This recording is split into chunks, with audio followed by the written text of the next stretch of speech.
Welcome back to the channel. My name is Brad, and I was asked, what are your top picks for ETFs for September? And I'm going to go over my top picks. Now, there's a couple things here. One, I'm slightly biased to index funds. You can probably tell that by most of my content. I'm also biased that I only need personally 8%. That's all I need. If I can make 8% of my money every month, Brad can retire. And I will go ahead and let you know. I'll talk to my insurance broker today, and I will not be going back to work unless somebody comes along and offers me a 7-figure income. No 7 figures, no Brad, go back to work. That is how I'm going to play this. Now, in these, every single one of these is paying over 10%. Some higher, some lower, but they're all 10% plus earners that retirees can look at. And then at the end, I'm going to give you a little more risky funds. And if you can develop them over time, a 5-year period, you're going to have funds that really can change a retirement plan.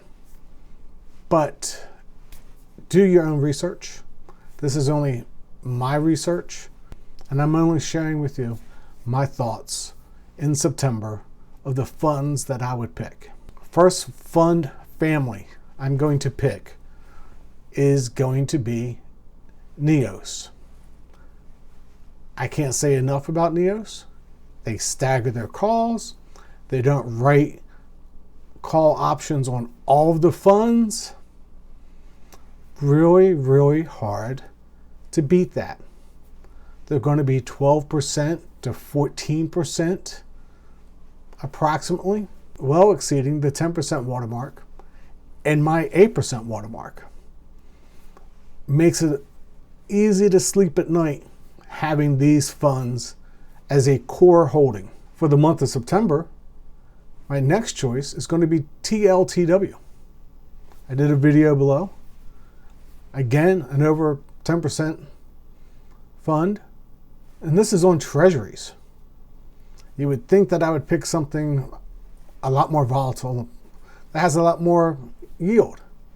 The difference is, it is a proven fact. There is no doubt when the Fed cuts, TLTW, NAV, everybody's worried about it, is going to go up because it's directly tied to the 20-year treasuries.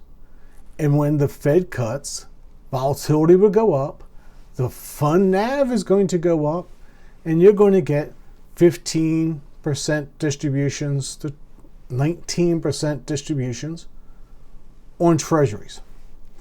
Now you're talking about what more can you have for a safer distribution. NAV is again attached to the Fed cutting rates. Might not be for everybody, but something to think about. Now, in 6 months, this is not going to be on my list. This is going to be a hold at best to be on my list. But for now, you want distributions, you want not to have to put money back into the fund, TLTW is one of those funds. As with all good income investors, SVOL, hard to beat. Very hard to beat. There's other funds out there with a lot more risk, and I'm going to be doing some videos on those, but they're a lot more risk. Risk reward, all up to the individual. But if you're wanting money now, not next year, not 5 years, this is a good fund to have over time and let it develop. The next series of funds is from Defiance. SPY-T or QQQT. Now, why these funds? They win when the market goes down. They're rolling the dice. They're playing that roulette wheel. Will the market go down 9 days in a month? We know volatility is coming. We know the market has a possibility of going down.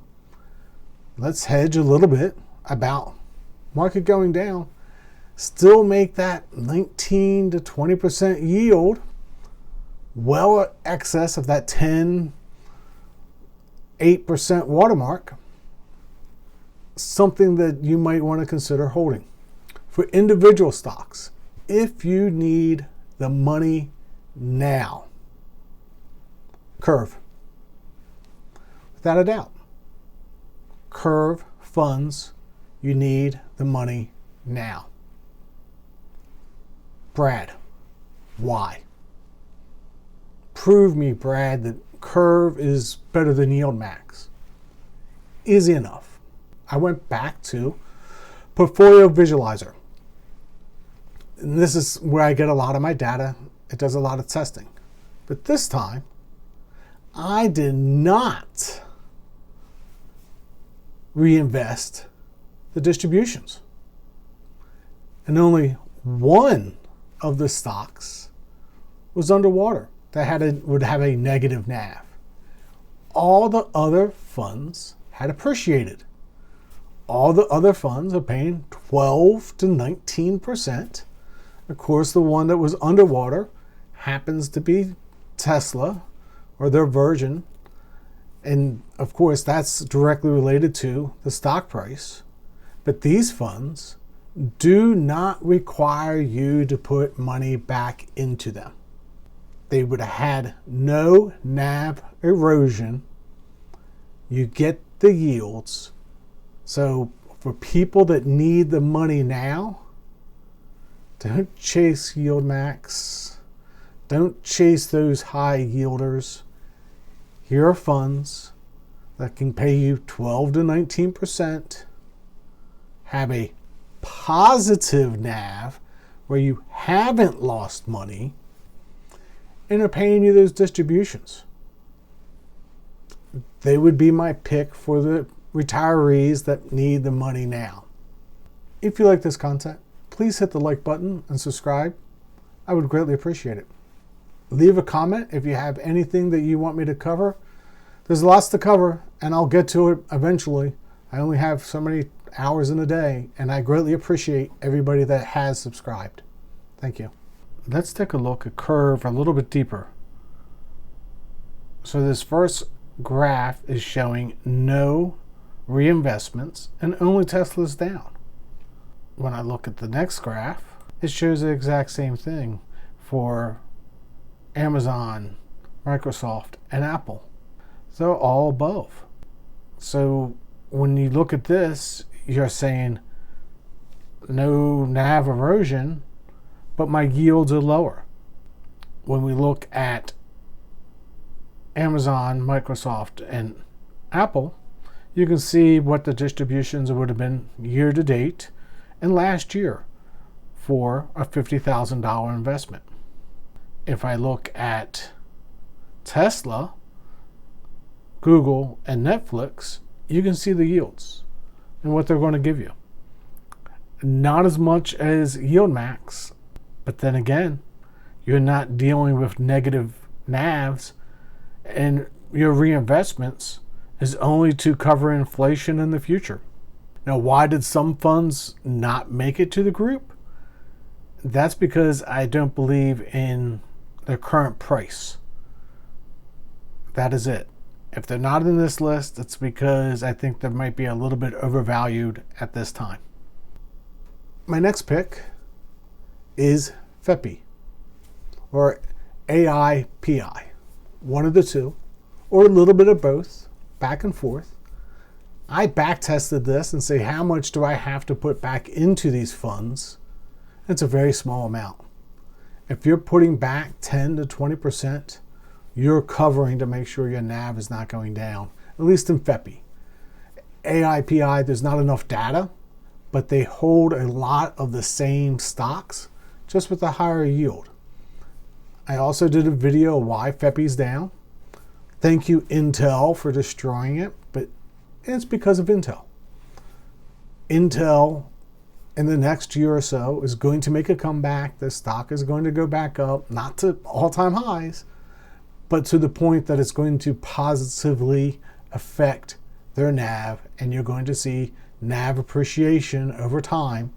So these two ETFs may deserve a small portion of your funds.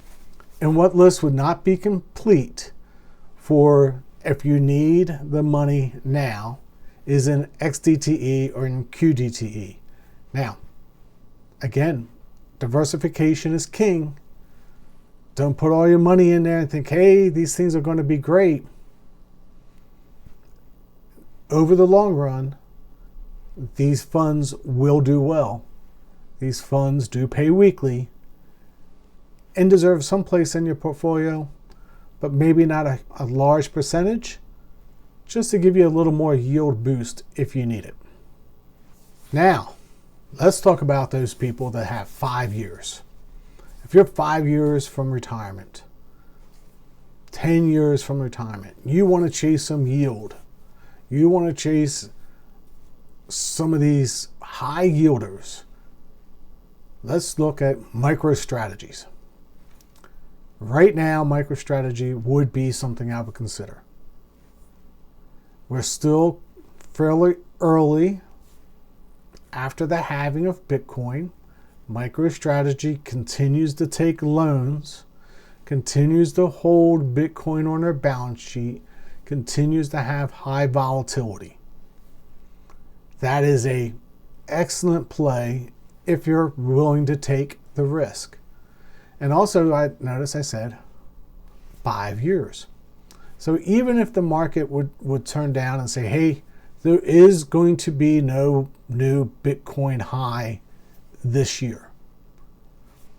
There's going to be another halving in less than 4 years. 5 years is what I'm projecting for this fund. You're going to have possibly life-changing distributions, so you can quit that day job. But no guarantees, no promises. NVIDIA, if you believe in AI, I believe in technology, then NVIDIA should have a small portion of your portfolio.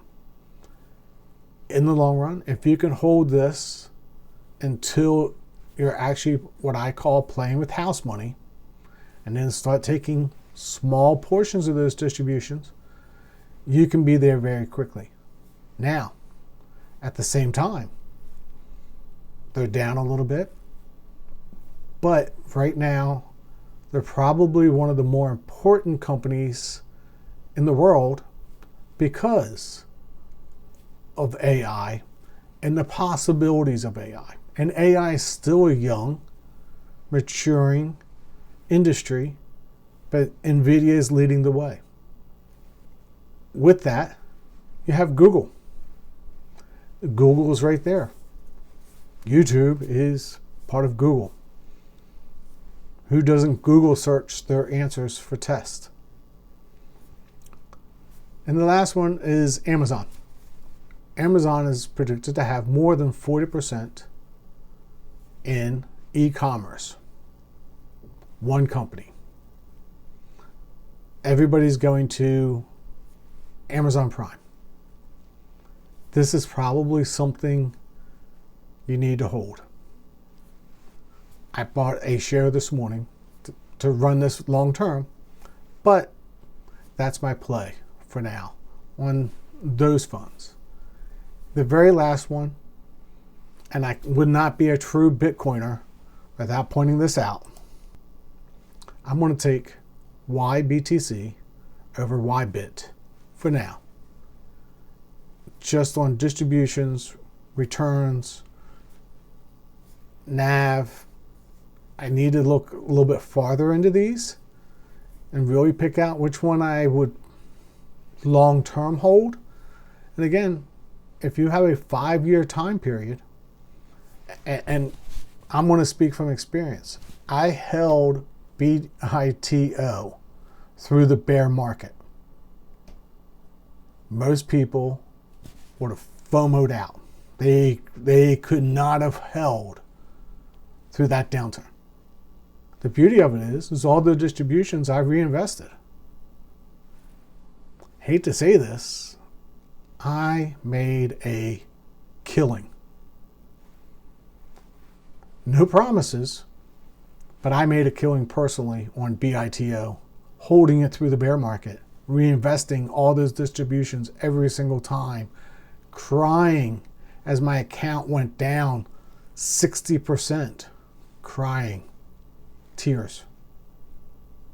Now I'm sitting here for joy, going, held it, knew what I was doing, sold it the day after, all-time highs. Thank you very much. I'm taking my money and running. Did very well.